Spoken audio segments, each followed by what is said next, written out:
Moving further students, हम discuss करते हैं one by one oxides of carbon and oxides of silicon. सबसे पहले तो स्टूडेंट्स हम डिस्कस कर लेते हैं very famous of the oxides of carbon, that is carbon monoxide. Students आपको अच्छी तरह से पता है कि कार्बन और ऑक्सीजन कार्बन मोनोऑक्साइड की केस में आपस में ट्रिपल बॉन्ड से कनेक्टेड होते हैं। उसके अलावा स्टूडेंट्स आप एक और बात याद रखेंगे कि आपके पास कार्बन मोनोऑक्साइड पोलर होता है इन नेचर, यानी कि स्टूडेंट्स इसकी जो डायपोल मोमेंट होती है उसकी वैल्यू होती है अप्रॉक्सीमेटली 0.112, यानी कि स्टूडेंट्स आपके पास, क्योंकि इसकी डायपोल मोमेंट की एक डेफिनेट वैल्यू है, बेशक वो बहुत कम है, लेकिन स्टूडेंट्स उस बेस पे हम ये कह सकते हैं कि आपके पास ये पोलर है। देन स्टूडेंट्स आगे चलते हैं, कार्बन डाइऑक्साइड को डिस्कस कर लेते हैं। स्टूडेंट्स आपके पास कार्बन डाइऑक्साइड की डायपोल मोमेंट 0 होती है, जिस बेस पे स्टूडेंट्स हम ये कह सकते हैं कि आपके पास नॉन पोलर है। उसके अलावा स्टूडेंट्स आप एक और बात याद रखेंगे कि स्टूडेंट्स आपके पास कार्बन डाइऑक्साइड ड्राई आइस की फॉर्म में भी एग्जिस्ट करता है। जब स्टूडेंट्स ये ड्राई आइस की फॉर्म में एग्जिस्ट करता है तो स्टूडेंट्स इसका जो स्ट्रक्चर होता है, इसका जो क्रिस्टल स्ट्रक्चर होता है स्टूडेंट्स, हम उसको कहते हैं फेस सेंटर्ड क्यूबिक।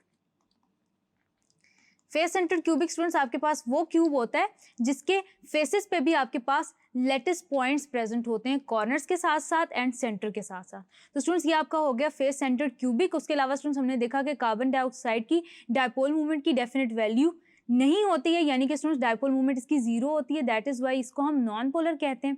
यानी कि स्टूडेंट्स जब ये क्रिस्टल्स की फॉर्म में एग्जिस्ट करता है कार्बन डाइऑक्साइड, तो स्टूडेंट्स ये आपके पास फेस सेंटर्ड क्यूबिक स्ट्रक्चर देता है। देन स्टूडेंट्स आगे चलते हैं, ऑक्साइड्स ऑफ सिलिकॉन को डिस्कस करते हैं। सबसे पहले तो स्टूडेंट्स हम डिस्कस करते हैं कि हमारे पास हम किस ऑक्साइड से डील करने वाले हैं। स्टूडेंट्स हम उसको कहते हैं सिलिका। स्टूडेंट्स आपके पास सिलिका जेल उसकी सिंथेटिक फॉर्म होती है। स्टूडेंट्स ये आपके पास सबसे ज़्यादा अबंडेंट ऑक्साइड है सिलिका की, सिलिकॉन की। उसके अलावा स्टूडेंट्स आप याद रखेंगे कि अर्थ क्रस्ट में सैंड की फॉर्म में आपके पास सबसे ज़्यादा प्रेजेंट है। उसके अलावा स्टूडेंट्स हम आपको ये भी बताती चलूँ कि आपके पास जो सिलिकॉन की ऑक्साइड है दैट इज सिलिका, स्टूडेंट्स आपके पास ये मैक्रो मॉलिक्यूल की फॉर्म में प्रेजेंट होती है। वो कैसे, उसको स्टूडेंट्स हम डिस्कस कर लेते हैं। स्टूडेंट्स आपके पास सिलिका है, सिलिका का स्टूडेंट्स आपके पास स्ट्रक्चर होता है कुछ ऐसे, SiO2। स्टूडेंट्स जब मैं स्ट्रक्चर की बात करती हूँ अब सिलिका की, तो स्टूडेंट्स आप याद रखेंगे कि आपके पास क्योंकि सेल्फ लिंकेज प्रॉपर्टी होती है कैटनेशन की फॉर्म में, तो स्टूडेंट्स आपके पास सिलिकॉन का एक atom, each atom of silicon is directly connected to 4 oxygen atoms, where as each oxygen is present between 2 silicon atoms. And students यही आपके पास network throughout the structure exist कर रहा होता है सिलिका के अंदर।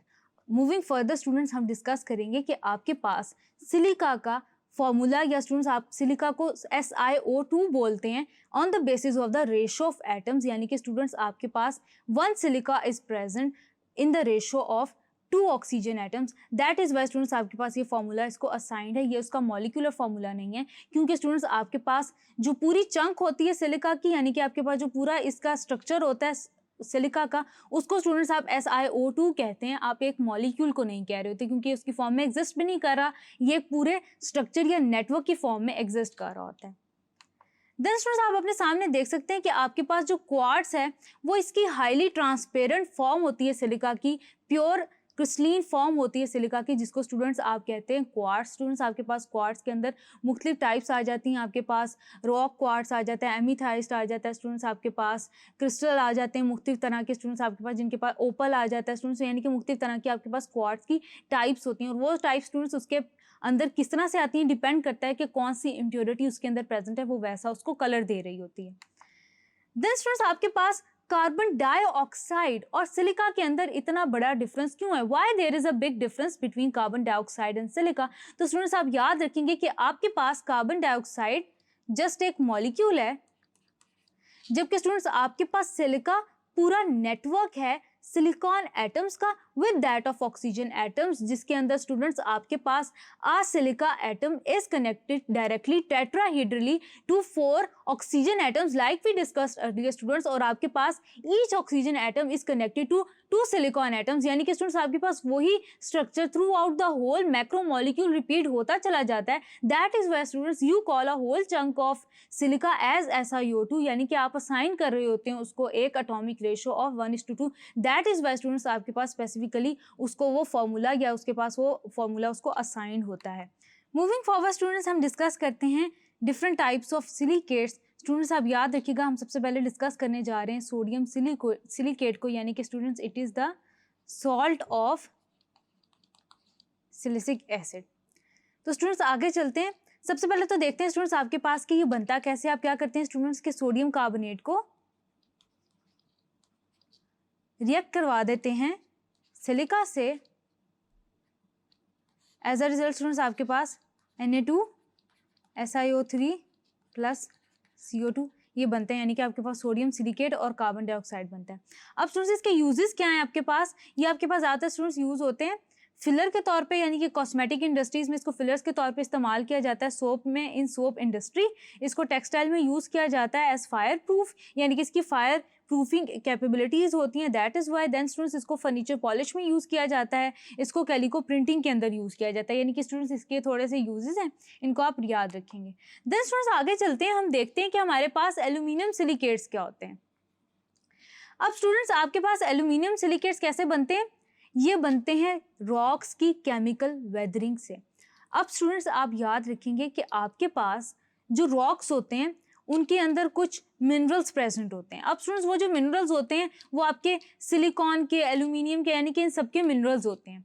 अब स्टूडेंट्स होता क्या है कि वो जो मिनरल्स होते हैं वो बड़े मॉलिक्यूल्स होते हैं। वो क्या करते हैं कि वो with the passage of time वो वाटर के साथ, कार्बन डाइऑक्साइड के साथ रिएक्ट करते रहते हैं जब भी स्टूडेंट्स आपके पास टेम्परेचर ज़्यादा या कम होता है। जब ज़्यादा होता है टेम्परेचर स्टूडेंट्स आपके पास रिएक्शन कंडीशन ज़्यादा रैपिड होती हैं।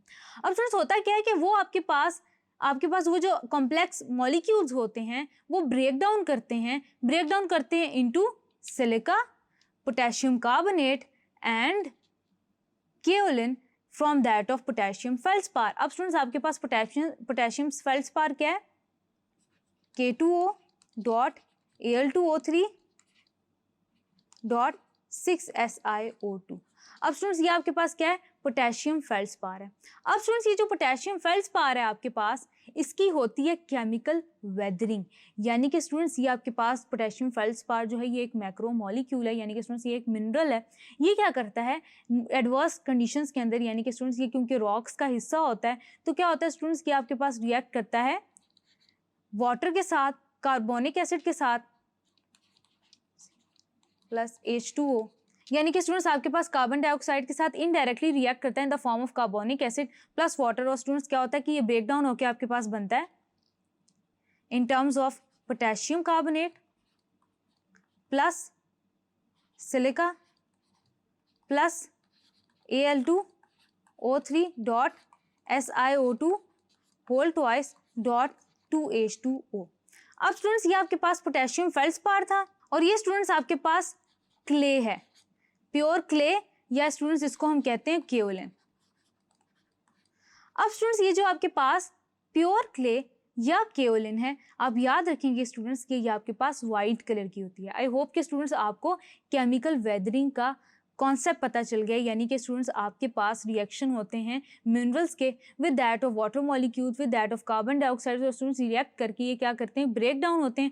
ब्रेक डाउन होकर स्टूडेंट्स आपके पास ये मुख्तलिफ किस्म के क्ले बना रहे होते हैं, सिलिका सैंड बना रहे होते हैं, पोटेशियम कार्बोनेट बना रहे होते हैं। तो स्टूडेंट्स आपके पास उसका एक मिक्सचर जनरेट हो रहा होता है as a result of the chemical weathering of rocks.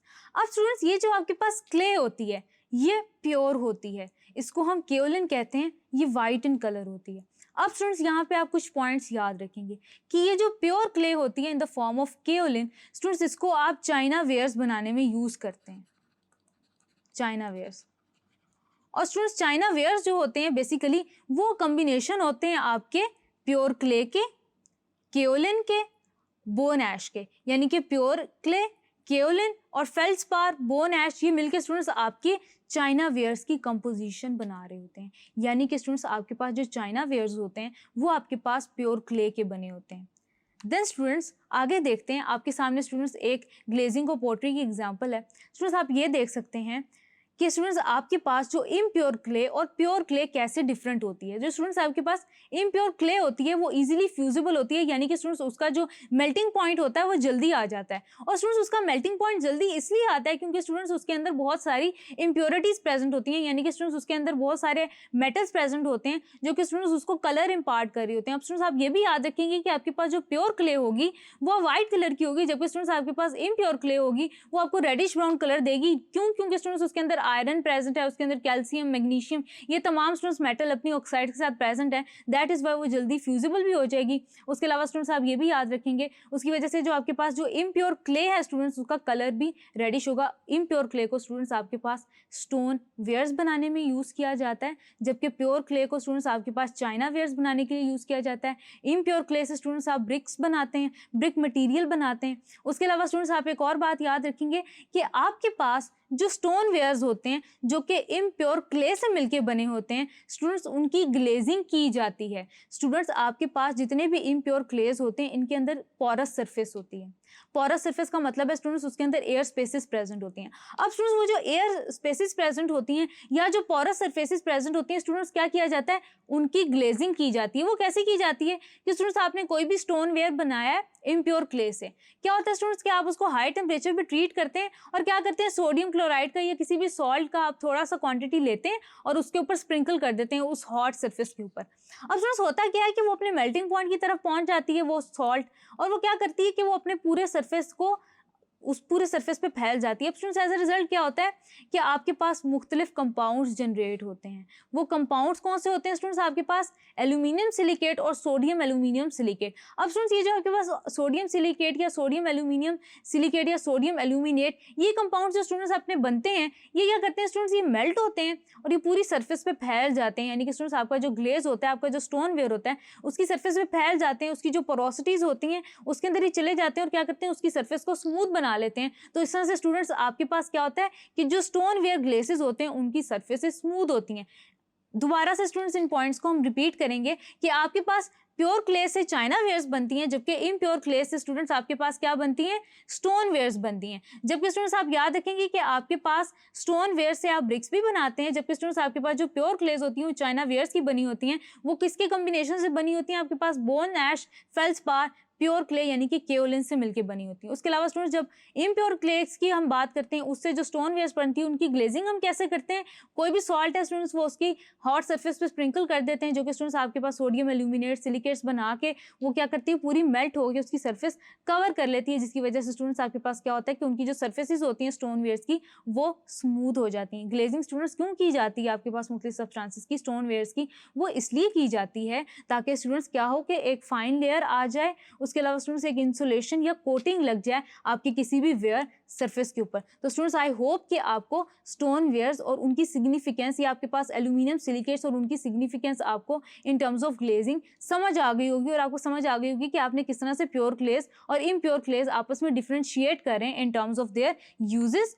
And then students हम आगे चलते हैं, देखते हैं कि आपके पास टैल्क और सोप स्टोन क्या होता है। स्टूडेंट्स आपके पास मैग्नीशियम, हाइड्रोजन सिलिकेट को स्टूडेंट्स आप कहते हैं टैल्क या सोप स्टोन, जबकि स्टूडेंट्स आपके पास कैल्शियम मैग्नीशियम सिलिकेट को आप कहते हैं एस्बेस्टॉस।